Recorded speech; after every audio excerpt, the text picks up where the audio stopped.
आम्ही पण म्हणतो देवा भाऊ. अरे तुझं नाव देवा भाऊ आहे, परंतु तू पावणार कधी आमच्या बहिणींना? 2 गुंठ जमीन काही तुझ्या हक्काची मागत नाही, चंद्रकांत बावळकुळेची पण मागत नाही. 4 पिढ्या मातीत राबल्यानंतर जे कष्ट आहे, ज्यांच्या चेहऱ्यावर अख्खा महाराष्ट्र दिसतोय, पुण्या मुंबईतल्या माणसाच्या फ्लॅटमध्ये राहणाऱ्या, एसीमध्ये नोकरी करणाऱ्याच्या चेहऱ्यावरती महाराष्ट्राचं चित्र दिसू शकत नाही. खरा महाराष्ट्र पाहायचा असेल तर इथल्या बसलेल्या तमाम जनता माय भगिनीच्या चेहऱ्यावर पहा. एक एक रेषा म्हणजे एक एक जिल्हा आणि एक एक तालुका आहे. कधी विसरणार ना तुम्ही?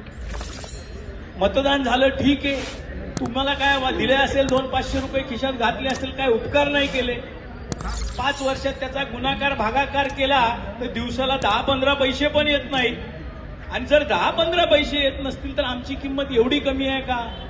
त्यामुळे आपण पण विचार केला पाहिजे. या ठिकाणी माझे मित्र मस्के साहेबांनी 10 वेळा महिपाल साहेबांचं नाव घेतलं. ज्या प्रांत पंजाब हा शेतकऱ्यांचा शेती प्रधान असलेलं राज्य आहे, तिथली माणसं सुद्धा खूप भावनिक आहेत, प्रेमळ आहेत.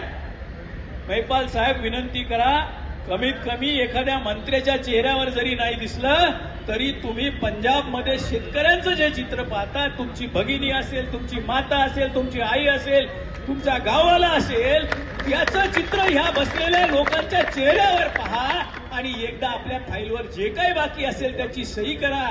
2 गुंठे जागा आहे ती देऊन टाका. मी बघितलंय, अनेक तिथे वाचल्यावर पाहिलं. या कोर्टात केस,